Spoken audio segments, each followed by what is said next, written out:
How's it going, people of Seattle, Washington? Hope you're doing well. If you're looking to buy a home right now, this video is for you. I'm going to be talking to you very quickly while I'm driving how to purchase your first home. So the first step that you're going to want to do is get yourself pre-approved with a lender like myself or at your local bank. Typically, a bank is going to, have all your information ready to go. They're going to make it fairly easy. However, banks don't specialize in home loans. So I always caution people of getting a home loan from their bank, because if you get a pre-approval letter from a bank and you're in a competitive situation when you go and make an offer on a home, the listing agent typically is going to select an offer that is coming from a direct lender like the company I work for, as opposed to a big bank, because big banks, like I said, don't specialize in mortgage lending. So it's typically harder to get a hold of the loan officer on weekends and after 5 o'clock. So be cautious of getting yourself pre-approved at your local bank because of that reason alone, because I want you to get the house that you're looking for. So first step is getting yourself pre-approved, going to a loan officer and asking them to get pre-approved to figure out exactly what you can afford in terms of overall purchase price, because you don't want to be going shopping for homes, looking for homes that are over your budget. Obviously, if you're able to withstand a payment that's higher than your pre-approval amount, great. But if you're pre-approved up to amount, let's say that's $800,000, but you only want a payment that is worth $600,000. So you don't want to be putting in offers on your max pre-approval. If you do, make sure you speak with your loan officer and ask them exactly how much your monthly mortgage payment will be. So get yourself pre-approved. Typically, a lender is going to give you a link, and that link is going to allow you to put in your information: name, email, phone number, social security number.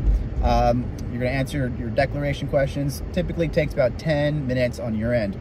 If you're applying with a partner, you want to apply you as the borrower, your partner as the co-borrower. Then you're going to be moving on to the actual pre-approval portion, where you're submitting your documentation to the lender. So each lender is going to have a little bit different process. For us, after you do an application, you can actually submit your documentation directly into the same portal. And I'm talking about qualifying documents. So things like W-2s, the last 2 years, your 30 days of most recent pay stubs, copy of your ID, 2 months worth of bank statements, and please just get yourself a laptop or computer so you can download these PDF. We cannot do screenshots whatsoever, so make sure you download the last 2 months of your bank statements using that PDF button that your online banking should provide you with. And then once those documents are inside the loan application or loan file, the loan officer is going to look at that, review it, make sure everything looks good. Once everything looks good, that loan officer is going to hand you or send you a pre-approval letter up to the amount that you're pre-approved up to, right? So that is the golden ticket where you can go and make offers on homes with your real estate agent.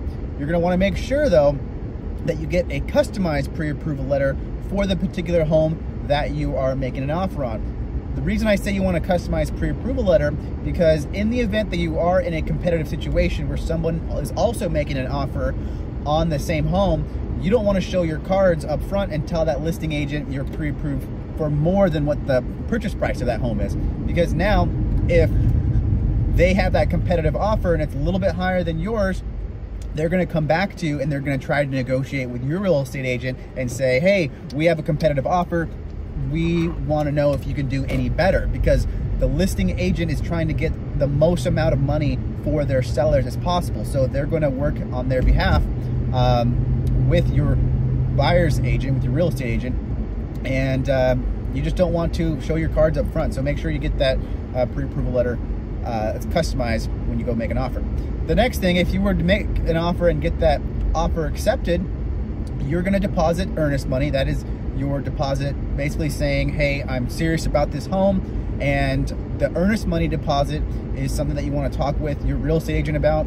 That is what they are protecting you from losing, because in the event that your mortgage loan does not go through, sellers can sometimes take that earnest money and walk away and go list the house again, because they are taking a risk accepting your offer, because if your financing falls through, then they have lost all that time that home could have been on the market and other offers could have, you know, been had on that particular property. So you have to put your earnest money in typically 1 to 3 days after your offer is accepted.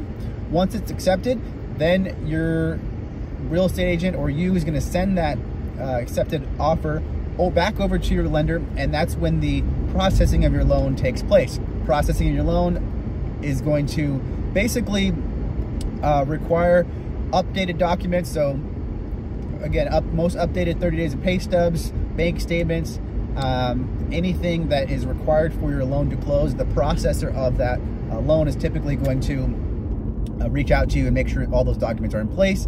Then once all those documents are obtained, the processor or the loan officer is going to send your loan file into underwriting. Underwriting is basically the judge of it all. Like, think of a loan officer as you're a lawyer, the judge is the underwriter, right? So we have to basically make a good case as to why we, the lender, should give you $500,000 or whatever it is that you're requesting.